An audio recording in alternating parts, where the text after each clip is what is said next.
मिसळ कशी आहे? एक नंबर एक नंबर.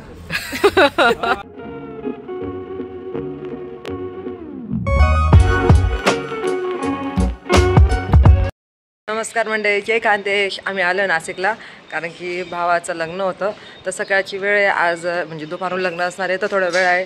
ते आम्ही ठरवलं की नाशिकला आलो आहे आणि पेरूची वाडीला जाणं म्हणजे शक्य नाही असं होईल का.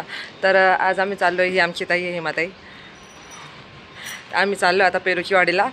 सोबत भाऊ पण आहे आणि अजितदादा पण आहे. ते दोघे येत आहे. तर म्हटलं तुमच्याशी थोडं बोलून घेऊ.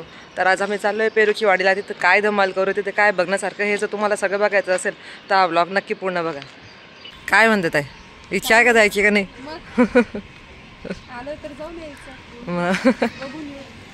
खाऊन येऊ.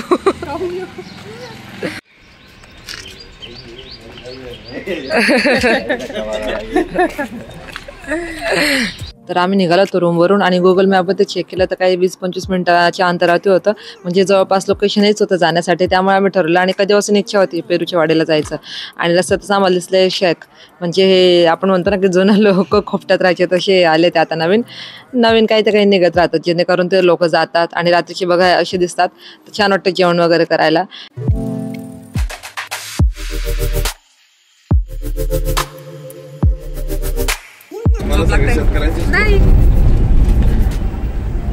आणि पेरूची वाडी ना हा भाग म्हणजे नाशिकच्या थोडा बाहेरच्या साईडला येतो कदाचित.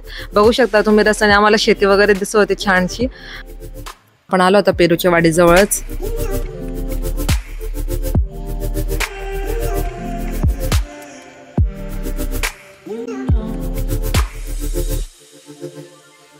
तर मंडळी, मी तुम्हाला सुरुवातीपासून सांगत आहे की आम्हाला पेरूच्या वाडीला जायचं आहे आणि आम्ही पोहोचलो पण आहोत तिथे.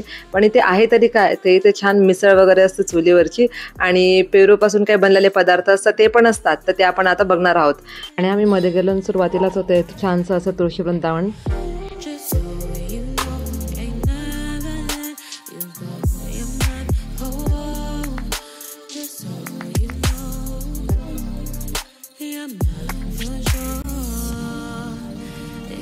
आपण मध्ये आलो आहोत आणि नाशिक जरी म्हटलं तरी बऱ्यापैकी ऊन आहेच.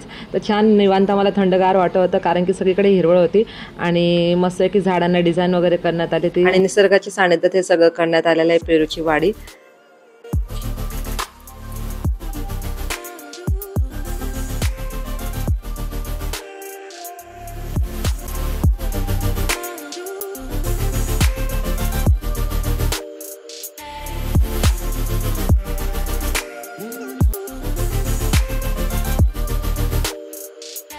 मी आलोय पेरूची वाडीला, समजत नाही कुठे जाऊ काय जाऊ.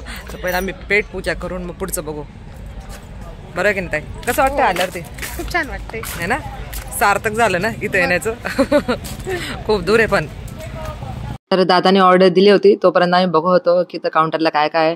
तर मस्त पेरूचा ज्यूस होता, मसाला ताक होतं, पेरूची लस्सी होती, पेरूचा आईस्क्रीम वगैरे सगळे पदार्थ होते पेरूपासून. आणि खूप छान गोष्ट म्हणजे पेरूच्या आकारात असं ना कार्डशीटवरती सगळे मेनू वगैरे लिहिलेले आहे. ॲडव्हर्टाइजमेंट एकदम भारी करण्यात आले ते. म्हणजे तुम्ही खाल्लं का, एकदा पेरूचं आईस्क्रीम ट्राय करून बघा वगैरे असं. म्हणजे माणसाला इच्छा नसेल ना तरी माणूस एकदा ट्राय करून बघेलच. तर हे खूप भारी होतं आणि त्याची व्यवस्था मस्तच होती. भाऊ आमचा बसला तिकडे. आमचा टेबल पण भारी ठिकाणी आहे. पेरूचं खूप सारे पदार्थ होते पण सगळ्यात डेंजर म्हणजे पेरूचा चहा तर मी असा पण घेत नाही त्यामुळे मागितलं नाही. आणि नंतर आली आमची मिसळ, तुम्ही बघू शकता मस्त गरमागरम मिसळ. काय हो या पेरूचा वाडी.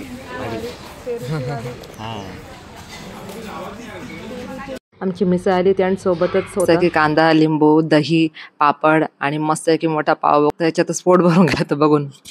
काय मिसळ मध्ये तिकडे आपली उसळ येईन फरसाणे आणि 2 तर्री रस्साने तर्री की आता रस्सा टाक तर्रीला.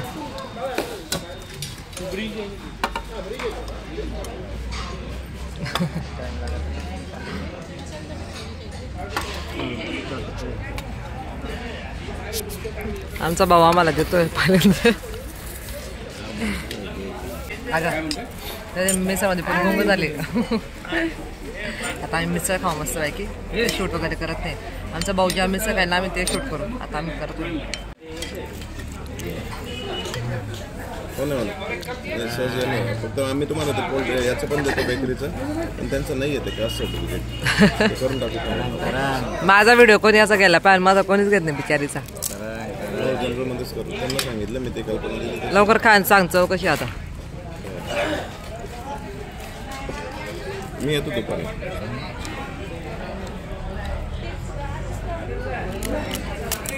लिव्हिंग मागून घेऊ का? चीज झालं का मग यायचं? नाही दूर आहे पण आता मजबुरी. काय काय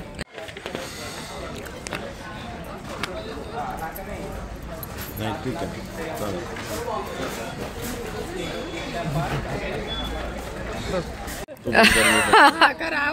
मिसळ कशी आहे? एक नंबर. एक नंबर. कुठे आले तुम्ही दोघी? पेरूची वाडी. पेरूची वाडी. इतकं खाल्लं गेलं की त्याला आठवत पण नाहीये. तोंड बघ त्याचं सिन्सिअर. मिसळ कधीच खात नाही पण पहिल्यांदा एवढी मिसळ खाल्ली.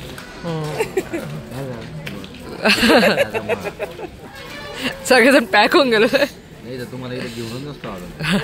आजी दादा म्हणून एवढं किती दूर आहे. तर तुला नाहीच म्हणत होतो.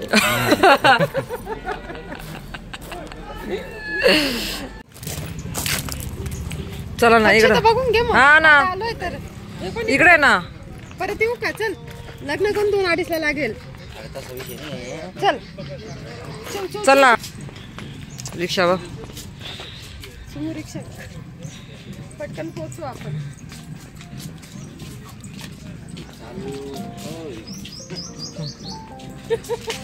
पोटभर मिसळ खाल्ल्यानंतर आता आम्ही चाललो होतो पक्ष्यांच्या वाडीकडे. कारण की छान छान पक्षी मी तसं बघितलं तर व्हिडिओमध्ये. तर आम्ही चाललो होतो आणि बघू शकता तुम्ही हा ब्रिज मस्त आहे की त्यांनी केलेला. आणि इथे खाली बोटिंग वगैरे चालते. पण आज काय गर्दी वगैरे नव्हती, म्हणजे विकेंडला गर्दी असेल मे बी. मी इथे मस्त बोटिंग वगैरे चालते. आज सगळं बंद होतं.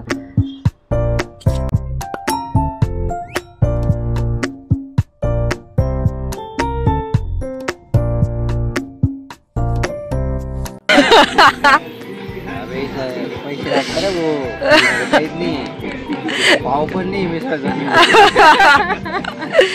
काय तिकीट पक्षी बघायला काय? 100 रुपये इथे बी.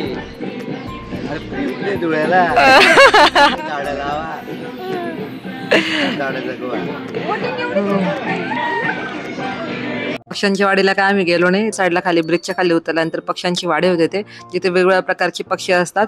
पण आम्हाला वेळ पण नव्हते, म्हणजे तिकीटचे दर पण होते, तर आम्हाला टाईम नव्हता म्हणून आम्ही निघून गेलो. आणि पुढे गेला ते बघू शकता डाव्या साईडला मनोरंजन खेळायचे. आपण यात्रेत वगैरे खेळायचो, बलून फोडायचं वगैरे ते.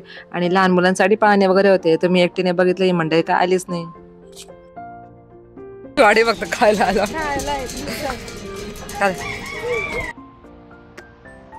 पक्षी तर काही बघितलं नाही, पण खाली जात असताना आम्हाला दिसलं सेल्फी पॉईंट. मग तो कसं काय सोडणार, जरी टाइम होत होता तरी. तर मी आणि ताईने मस्त एक सेल्फी काढला तिथे. तर म्हणजे पेरूच्या वाडीला बघण्यासारखं खूप साऱ्या गोष्टी आहे, पण वेळ कमी होती आणि विकेंडला खूप सारी मजा येते. म्हणजे खूप साऱ्या ॲक्टिव्हिटीज तो ओपन असतात. आणि मिसळ खरंच खूप छान होती. तर मग म्हणजे कसा वाटला आजचा व्हिडिओ? जर व्हिडिओ आवडला असेल तर व्हिडिओ लाईक करा, माझ्या चॅनलला सबस्क्राईब करा.